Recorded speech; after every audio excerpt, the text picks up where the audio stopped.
Hey guys, hope you're having a great day. It's Casper here from the Geek Home. I'm just gonna do a quick review or analysis, or just take a quick look as such at the NatOne magazine, which is a local tabletop gaming type magazine. So yeah, it's quite new. It's like this is the fourth publishing, I think, of it now. It says season 4, so I presume that. So I know this is like to only a few people doing this. It's like it's like a sort of fan initiative. I think it started off as, but yeah, they're trying to turn it more into an actual thing people do actually want to be interested in. And yeah, I just want to take a quick look at it. Just a disclaimer. We do sell it in store, but the reason we do sell it is primarily because we get it from our board gaming and tabletop gaming distributor. So we sell it on like a consignment type basis. I've never advertised it on myself though, and I'm going to try and give us almost a perspective on it as I can, and maybe give some constructive criticisms. And yeah, we'll take a look at how it looks, and then if it's something that you might be interested in purchasing from us or from other places that might sell it. Okay, let's have a quick look at it. All right, here we go. A bit of a new camera angle. It's not the perhaps the perfect angle, but it'll do for now. Excuse me. And yeah, let's take a quick look at the NatOne magazine. So we'll start off at the cover. Here we have the Mandalorian, obviously, and yeah, he's in some kind of combat pose. We'll know the Mandalorian, obviously, from the Star Wars Mandalorian TV series. I presume this is from Star Wars Unlimited, which is the new card game for Star Wars, the trading card game. So then we also have like Game Genic, which is a accessories brand for cards, and for tabletop gaming stuff. And we have a couple of features: Stars Without Number, Twilight Inscription, X-Wing, Battle over Endor, educational benefits of board games, building a diorama of the aftermath of Scarif. Most common Star Wars language explained, and much more inside. And we have like 40k Crude Army, and Thunder Junction, which is magic, and then Shatterpoint, which is another Star Wars thing. And then there's a D&D adventure map included inside this. Yeah, also put that, show that to you, so you get this adventure map inside. Pretty nice little adventure map of a town. There you go. So there we go, that's something you get inside also, and then there's like a season ticket. I'm not too sure how valid that is anymore. I'm not going to show like, I'm just going to show it like that. I think there's like a number there, probably that. But yeah, so you get that inside also. And then let's take a look at the inside. The advertisement for a store. On the first two pages, and then we have the content, which also has the content lists, has a bunch of featured articles, I would presume there, featured selection, a couple of different ones. Let's see if I can get a bit more in camera frame. So yeah, looking interesting. Alright, so let's go right in. And then we have a note here from the founders. It's Hope Dawson, editor, and Kezia Dawson, I presume that. I hope that's how you say your name. Sorry if I butcher it. It's coordinator. So I presume these are the two creators, and most of the content inside, I presume, is by them. But yeah, so obviously they have a note here from each other side. I'm just going to read the first paragraph here, which is: it has been years since the release of our first issue. We're so happy to see that the magazine is growing and to see all our enjoyment. We have released issue 4, including this one. Okay, and then she says, this road that we have traveled as the NatOne family has had many Jolts and bumps along the way, as well as a multitude of twists and turns over meadows of beautiful flowers glowing with enthusiasm and twisted caverns of dark stones soaked in doubt. Okay, that's quite extravagant. Okay, another advertisement for a store there. Another advertisement for a store. Dungeons and Dragons. So here we have, I presume, what's more like our first article or feature, which is Dungeons & Dragons 10 Amazing Tips for Dungeon Masters. Okay, so this is obviously like things Dungeon Masters would be interested in. I hope that the mic is capturing my voice well enough, but anyway. So yeah, I mean, this is obviously by Michael Moser. Let's get started with DM Bootcamp. So DM Bootcamp is also like a thing done by Unplug Yourself, I think, which is where they teach like DMs to be better DMs or to DM. And this is obviously like, I presume, a list of things that will make your experience better from someone who obviously has more experience in DMing as such. So that will be quite useful. Then we go to the next page where that continues, and we have an advertisement here for Dungeons and Dragons, which is all the basic starter type products. So you have the starter kit, starter set, you have the Dungeon Master Guide, you have Monster Manual, and you have Player's Handbook, and then the Essential Kit also, which is an impossibility to find apparently anyway. But yeah, so it just gives you a little bit of information there. Play Dungeons and Dragons, the world's greatest role-playing game. Probably debatable by some people, but it is the biggest role-playing game, that is for sure. Tabletop role-playing game, yeah. And this is obviously by Solarpop, which is the main distributor of a lot of things. Then we continue the DM list with the recommendations or helpful tips. Another advertisement. Then we move on to Stars Without Number, and that is a role-playing game. It looks like a sci-fi role-playing game.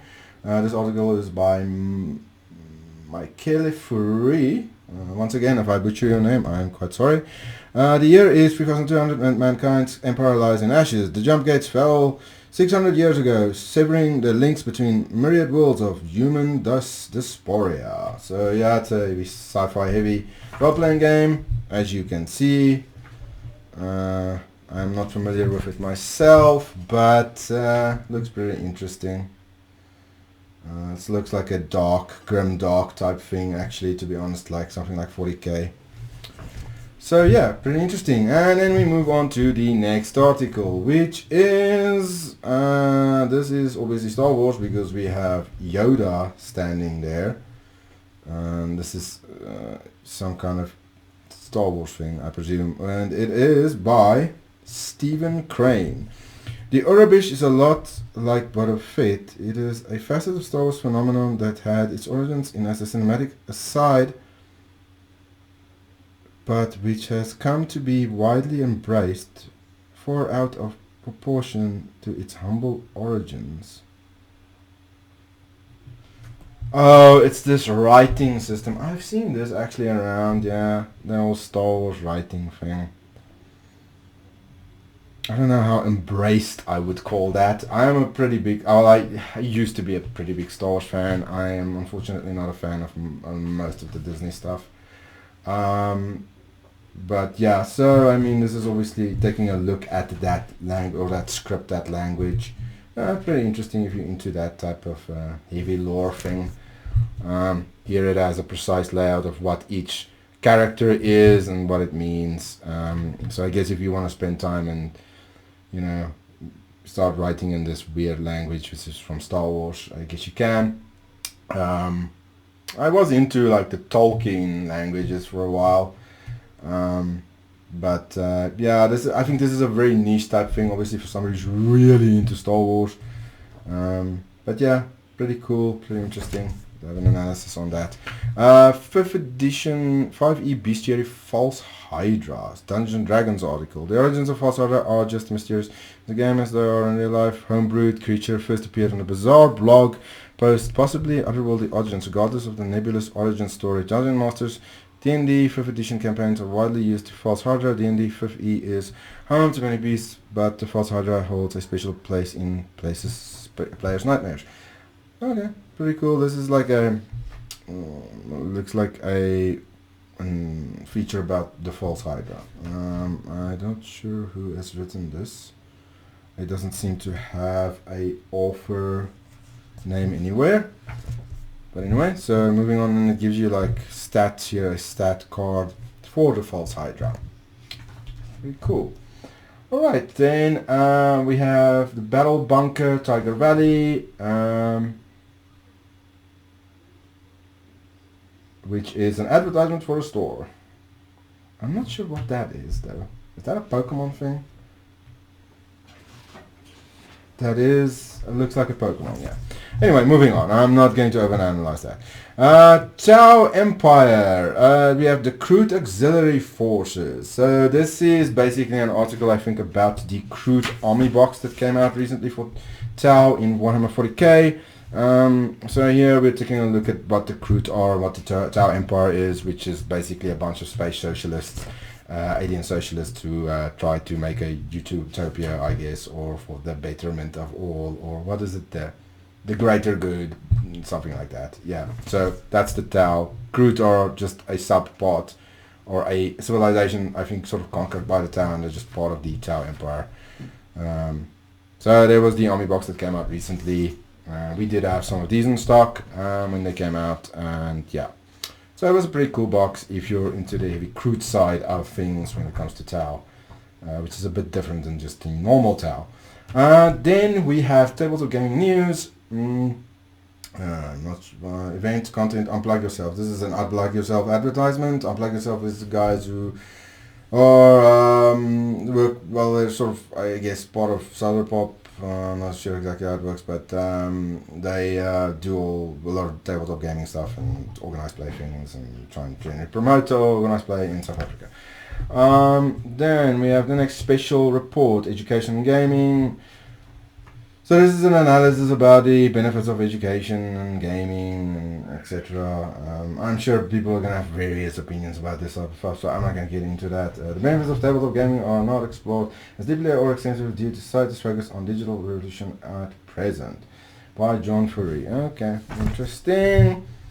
So yeah, I think there can be quite a lot of benefit to it, but yeah, it sort of, I don't know. It depends on what you're exactly referring to. Okay, so here we have another thing. This is kind of like an advertisement or a sort of feature, I guess. Festival of Games by Adam Prevost. So yeah, so basically this is about the Festival of Games, which is like events they're currently doing every now and then. These board gaming events where you can go and play board games, and they're holding ones in various regions right now. I'm sure if you Google this or whatever, you'll find more information on that. And they're trying to make these events where you play a bunch of tabletop games and can get introduced to it. Star Wars Shatterpoint. So this is a skirmish type miniature game. Gonna be honest, just too expensive. Star State's too expensive, but it looks interesting. I just don't think it's going to get that much hold just by the fact that it's just too expensive to get into. It looks like a very interesting game if you're into Star Wars though. Protect, Carry, Store, Roll. The GameGenic advertisement. GameGenic obviously accessories for cards and board games, and obviously they sell dice and stuff also. Their stuff is quite good quality. Pricing wise, meh, yeah. But it is what it is. It is what we have to sell. Aftermath of Scarif, which is a feature on Armada, which I don't know if a lot of people really play anymore. But anyway, so Armada, it's like a. This is like creating like a. Oh, it's like creating a. So this isn't really about Armada. This is more about a diorama. Well, that's pretty cool. Somebody put a lot of work into it. They seem to know what they're doing when it comes to painting and stuff. Choosing a lighter. Alright, that's pretty cool. Okay, you can... Yeah, it looks like they have a good hand on what they're doing. So that looks like really well done. Okay, cool. maybe even interesting to have a few steps on that, but pretty interesting. Alright, so we have Outlaws on Photo Junction, which is a newish Magic set, no longer that new. Sorry about the phone ringing in the store. And now the phone is no longer ringing. Okay, so we have MTG Outlaws of Photo Junction, like I was saying, that's a newish Magic set. In the meantime, we've already had Modern Horizons come out now also, which I guess it's not a standard set, this is the latest standard set. Okay. Collector boosters, bundles. Yeah, Outlaws, it's basically a cowboy type set in Magic the Gathering. Lore-wise, a bit weird, but the cards are actually really good, and it has some really nice cards in it. So it's a nice set, card-wise, lore-wise, a bit weird. So yeah, here you can see it has all kinds of weird stuff. If you're into Magic the Gathering, then obviously, yeah, you obviously find this on our shelves, geekum.co.za. And then we move on to Call of Cthulhu, which is another role-playing game. So an article about that by Reinhard Erasmus. And then we move on to NatOne competition, how to enter. It gives you details on how to enter their competition, which I presume was part of that competition voucher thing. Star Wars Unlimited, which is the new TCG for Star Wars. So that came out a little while ago. Been quite, well, I guess relatively popular in terms of people really trying to get a hold of product, because there's almost been nothing available except starter sets now for some time. The new pre-orders for the new set, by the way, is available on our website, geekum.co.za. If you wanted to check that out, we will also be running a pre-release for the next set coming. Twilight Inscription is a board game. As far as I know, this is also based in the Twilight Imperium universe. Not too familiar with the specific board game. I don't know. I don't think we've had it in stock yet. Yeah, so if you're into Twilight Imperium, obviously maybe you'd be interested in this this game also. So they have a, looks like a bit of an analysis about the game in here, and yeah. So more Game Genic advertisements, more stuff about Game Genic. Here we have the X-Wing miniatures game. We used to run this quite a lot. It's just, it started waning a lot in popularity, unfortunately. So we no longer really do this system. You can still order it, get stuff in for it, but yeah, it's a nice little system, nice little like space battle system, and it has nice models. They come pre-painted. It's a bit expensive, obviously, because of it's being pre-painted also. But it is a nice system, and if you're into Star Wars, it is pretty cool for the space battle stuff.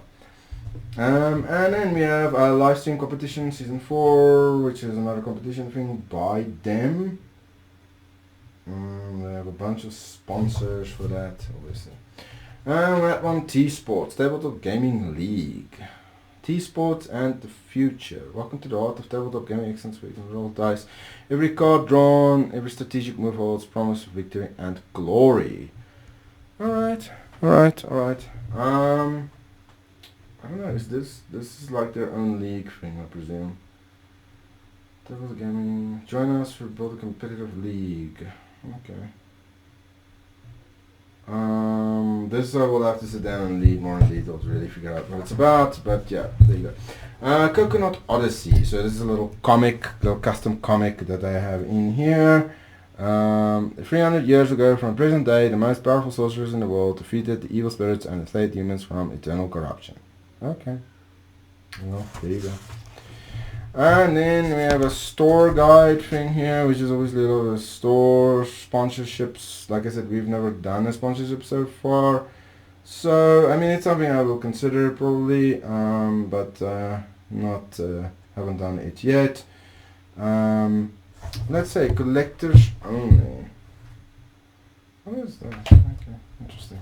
Okay, so wow, this is another store thing. Okay, so interesting advertisement, and then we have a Game Genic sleeve comparison thing on the back. I presume this is directly from Game Genic. The sizes in this seems a bit weirder. I did do some comparisons. I'm not exactly sure. I guess you measure it up by those lines there. But yeah, so I guess that can be useful to figure out what size sleeves you would need for your cards. if you look into my MG. So there we go. That is the full NatOne magazine we just flipped through, and now I'm going to go back to the other camera angle, and then I'm just going to chat about my feelings on it, and then yeah, maybe some constructive criticisms and so forth. Thank you. Right, we're back to this angle now. Okay, so first off, I'm going to start with my positives, but I think about it, it has pretty decent print quality. First of all, it feels like a good quality book.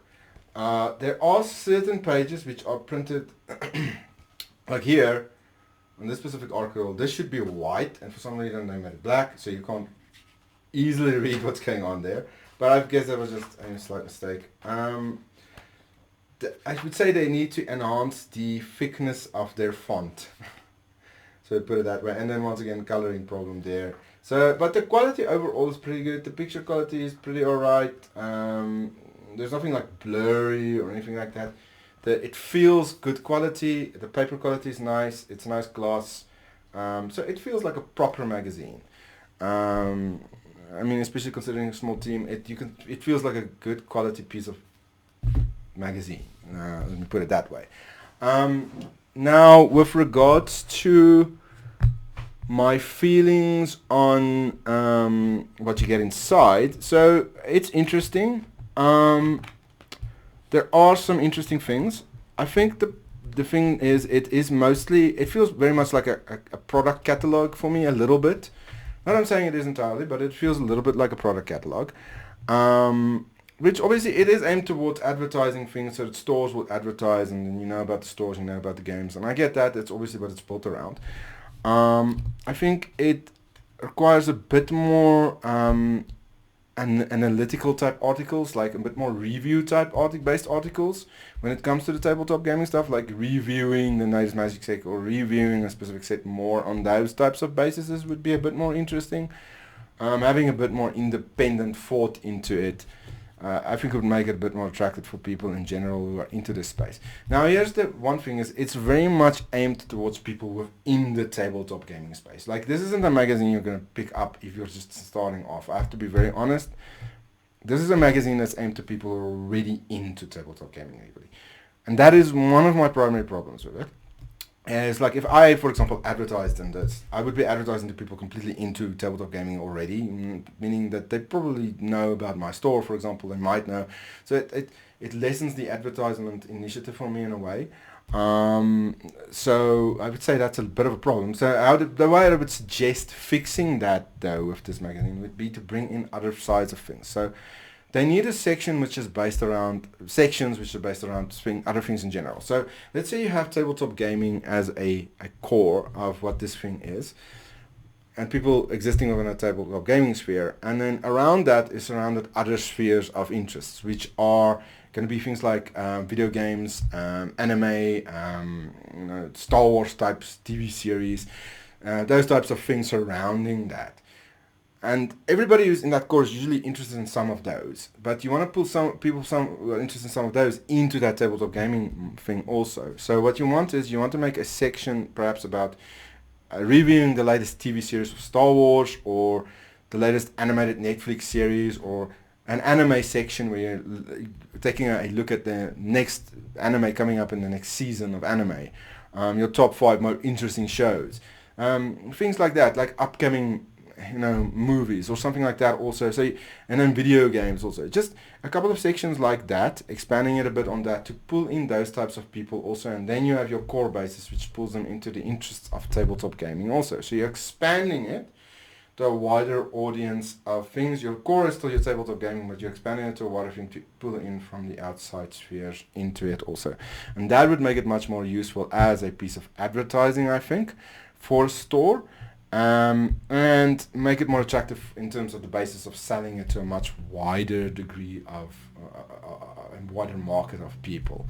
So yeah, but it looks interesting. It's an interesting magazine. It is a good quality magazine. I think the articles inside could be quite interesting. I have not read them in depth yet, so I cannot give analysis on each article, but I think it is worth picking up and checking it out. Also considering like the prizes and then the free poster for D&D and stuff like that. I think it is worth it getting it. It is selling for 99 Rand. Yeah, I don't know. Everybody will have to make up their own mind. Obviously, doing print magazine is very expensive. So I can understand there being a cost involved and them having to charge a specific cost in order to make money on it.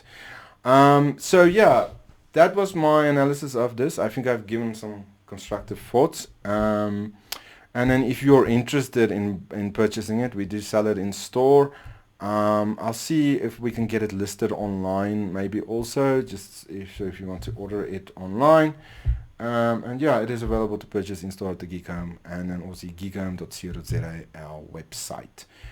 So check us out and then remember, if you're local in Pretoria, Molota Park, if you're into tabletop gaming and you want to play Magic, Yu-Gi-Oh, Pokemon, Warhammer, all of those things, and board gaming stuff we do.